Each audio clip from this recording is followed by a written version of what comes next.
Olá, boa tarde. No programa de hoje, a nossa entrevista é sobre o tema de compliance. O que as empresas devem fazer para evitar envolvimento em casos de corrupção?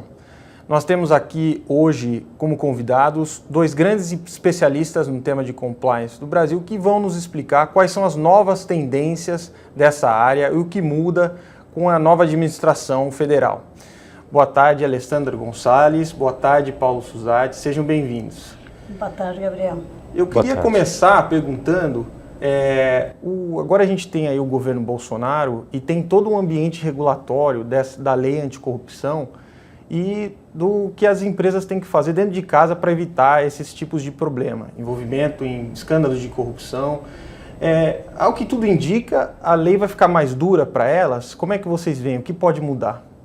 A tendência, Gabriel, se realmente for mantida a equipe construída agora pelo novo governo e todo o discurso que está sendo feito pelo novo governo for colocado em prática, a tendência é que as empresas sejam cada vez mais responsabilizadas quando elas se envolverem com práticas de atos de corrupção, assim como seus gestores.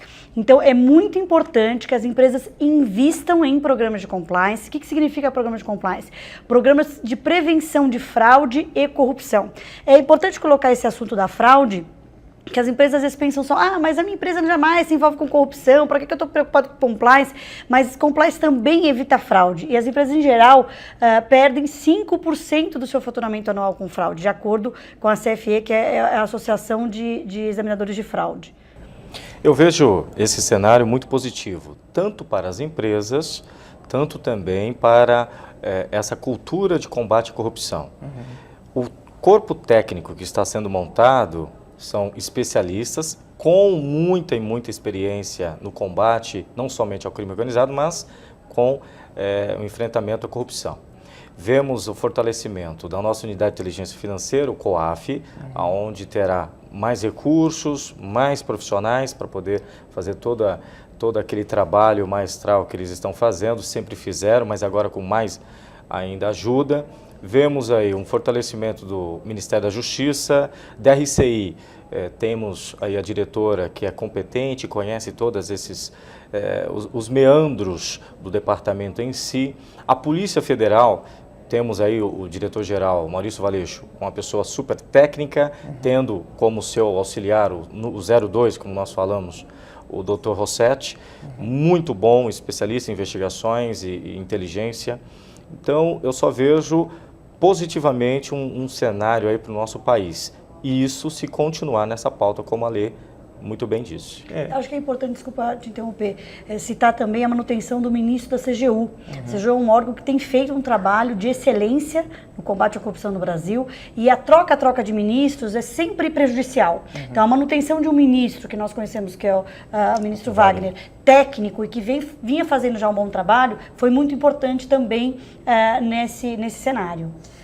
A gente estava conversando antes e até a doutora Alessandra citou aqui que até a possibilidade de tratar corrupção empresarial. Como é que você vê isso? Como é que é feito no mundo e para onde o Brasil pode caminhar nesse sentido? Uma das tendências que nós até verificamos nas 60 medidas contra a corrupção, que é um dos lemas levantados pelo Moro, e esperamos que alguns dos pontos lá sejam realmente aprovados, é a tipificação do crime de corrupção privada. O que significa isso? Corrupção pública, eu preciso que uma das partes seja agente público, que é o que foi que a gente viu muito na Lava Jato. Corrupção privada, ocorre a corrupção, mas nenhuma das partes tem qualquer relação com o poder público. A corrupção privada já é crime em alguns países, como por exemplo no Reino Unido, e se isso também for tipificado no Brasil, vai trazer também uma maior responsabilidade, também, principalmente para os gestores das empresas. É isso, sem contar que já tem um tempo que está patinando essa tipificação penal justamente no Senado. Então, nós vemos lá um projeto de lei de alteração do Código Penal. Com isso, a corrupção privada estará lá. Além da responsabilidade criminal da pessoa jurídica, que é um fato novo, turbulento para os criminalistas e quem estuda de direito. E isso tem um potencial de mudar o modelo de negócios das empresas aqui no Brasil? A gente viu muito emblemático no caso da Lava Jato, a Odebrecht, que tinha, aparentemente, no seu modelo, na gênese, no seu modelo de negócio, o ato de corrupção. Ela teve que fazer, sofreu as perdas e referentes ao caso Lava Jato, mas muda? Como é que as empresas vão mudar a forma de fazer negócios nesse novo ambiente que é um pouco mais novo? Eu vejo assim, algumas empresas já estão mudando e as que não estão mudando estão atrasadas. Porque é muito importante mudar a forma de fazer negócio no Brasil. Não só por conta da responsabilização, que como a gente comentou está cada vez mais severa, tanto da pessoa jurídica quanto dos seus gestores principalmente, mas também as empresas que hoje tiverem um programa efetivo de compliance, elas estão mais abertas para receber investidores, para receber investimento. Cada vez mais os investidores estão checando no processo do diligence, de avaliação prévia para aquisição de uma empresa ou para investimento dentro de uma empresa, como é o programa de compliance dessa empresa, como que ela faz, qual é o modelo de negócio dessa empresa. E também os próprios bancos, as instituições financeiras na concessão de crédito também estão checando isso e estão avaliando as taxas de crédito com base também na existência ou não de um programa efetivo de compliance. Nós vemos, por exemplo, algumas pessoas comentando que a lei anticorrupção, né, a empresa limpa, mais conhecida como lei anticorrupção, não trouxe nenhum avanço. Ao contrário. Se observássemos, por exemplo, o tempo, ao observar o tempo em que teve a lei anticorrupção americana, norte-americana, olha o tempo em que teve para poder ter resultados palpáveis. No Brasil, é o contrário. No Brasil, nós temos ciência e conhecemos e atuamos até mesmo com o pessoal lá em enforcement de fora. Eles veem o Brasil com um olhar de exemplo no combate à corrupção, de uma mudança de paradigma, aonde no mundo corporativo, aonde é que iríamos pensar que uma empresa coletora de lixo ia pensar em ter um programa de compliance? Uma escola de samba ia pensar em ter programa de compliance? Uma empresa que fatura 10 milhões de reais iria pensar em compliance. Hoje, eu posso falar que atuo em compliance, porque há 12 anos atrás, quando eu falei de compliance, ninguém sabia o que era compliance. Ninguém sabia. Quando nós dizíamos que poderia ter, os gestores poderiam ter responsabilização, as pessoas só faltavam rir. Claro. Porque naquela ocasião ainda já aconteciam algumas operações, sete-agarra, castelo de areia, mas que no final nós vimos que aconteceu nada. Então, realmente é isso mesmo, quer dizer, não tem mais hoje como fugir desse novo modelo de negócio que inclua compliance. Um caminho sem volta. Caminho sem volta. Eu queria entrar num tema mais específico nessa área, que é a área de investigação interna. Hoje as empresas fazem suas próprias investigações. Como é que se dá esse processo? Você tem lá esses investigadores internos? Quem são essas pessoas? Da onde vêm essas denúncias? A gente teve um caso muito famoso na imprensa mundial recentemente, que foi a prisão do executivo que está à frente do grupo da Nissan, que é um executivo inclusive brasileiro, e ao ser noticiada a prisão dele, a informação é de que aquilo partiu de uma investigação interna, ou seja, a empresa estava investigando práticas que ele cometeu e descobriu lá que ele estava usando em benefício próprio, ativos da empresa em benefício próprio. Isso acontece no Brasil também? Como que acontece? De onde vem essa denúncia e como que é o procedimento de investigação? Acontece sim. Se a empresa tem um programa efetivo de compliance, um dos pilares desse programa é a existência de um canal de denúncia. O que seria esse canal de denúncia? É um canal de comunicação que qualquer empregado da empresa, qualquer terceiro da empresa pode informar para a empresa alguma irregularidade que ela esteja praticando. Esse canal de denúncia é muito importante. Quando a empresa tem um programa efetivo de compliance, a maioria das denúncias vem através de canal, mas é óbvio, a empresa também pode ter acesso a outras irregularidades de diversas formas. Uma auditoria, um processo que a gente chama de avaliação de riscos, que também é um dos pilares do programa de compliance, e ele acontece periodicamente. Nessa avaliação de riscos, você identifica algumas irregularidades, pode abrir uma investigação.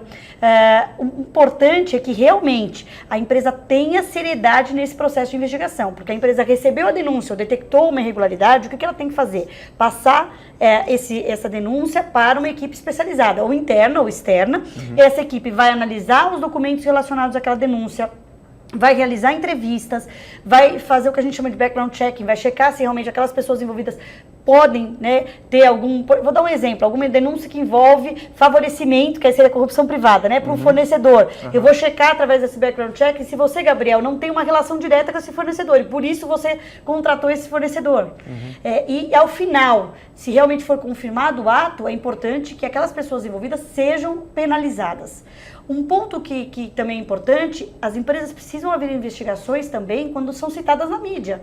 Quando elas estão envolvidas em alguma situação de abertura de um inquérito policial, porque o que a gente vê muito? A empresa foi citada na mídia, ela fica esperando né, um pouco a coisa acontecer. Vamos ver, não, a gente não tem ainda muita informação, talvez não seja a nossa empresa, mas o gestor da empresa, ele tem que... uma das obrigações dele é checar o seguinte, não, vamos abrir uma investigação, vamos ver se realmente aconteceu, quem que estava envolvido, para que as medidas possam ser tomadas dentro da empresa. A gente está ficando meio sem tempo, mas só eu queria que você, o Paulo, já sei que já participou de algumas investigações, se você pudesse dividir um pouquinho como é que se faz esse processo de investigação. É interessante porque não é uma investigação privada, é privada, não é aquela que é criminal feita pelas autoridades. Isso é um ponto muito importante, porque existem limites, existem todo um cuidado da parte criminal, da parte até mesmo trabalhista, constitucional, pelos direitos fundamentais, entre outras coisas. Mas posso falar um exemplo? Em uma das investigações que eu atuei na época da pré-Lava Jato, era justamente isso. Porque poucos sabem que muitas operações, seja da CGU, MPF, Polícia Federal, start é justamente numa investigação privada, né, uma investigação interna. Rapidamente falando, foi assim, eu fui contratado para descobrir o que estava acontecendo lá. E quando eu cheguei, fiz toda aquela... Ninguém me apresentou como investigador, era um consultor, alguém que ia auxiliar. E eu descobri ali 3 funções que estavam fazendo. Evasão de divisas, lavagem de dinheiro e todo tipo de envolvimento com os grandes nomes da Lava Jato, os criminosos da Lava Jato. Com isso, eu usei uma técnica conhecida em investigações, que isso é importante, você que vai contratar e vai... ter um investigador, saber quais são as técnicas de investigações e também as técnicas de entrevistas. As técnicas que eu fiz eram sempre portas abertas, café, tomando café, conversando e com muito processo de due diligence, né? E background check, mas é o olho no olho, é o entrevistar, onde eu descobri um desvio de 100 milhões de dólares. E tudo isso foi comunicado às autoridades. Com isso, está lá em Curitiba, alguns já foram até, receberam já suas penas, né? Outros ainda estarão recebendo, porque o processo é muito longo, nós sabemos muito bem da Operação Lava Jato. É importante você investigar, mas também é importante compartilhar, depois de uma análise criminal, para poder cooperar com os agentes públicos, o law enforcement. Bom, o que dá para concluir da nossa conversa é que a gente vai ver aí outros casos de corrupção envolvendo empresas sendo descobertos com a ajuda desse todo esse aparato de vigilância que foi montado dentro das empresas, que vocês aí, os seus colegas, vão ajudar a descobrir mais para frente. Eu agradeço muito a participação dos 2 especialistas aqui, é uma pena, a gente ficou sem tempo, mas a gente deve voltar a falar mais sobre esse tema mais adiante. Muito obrigado pela atenção.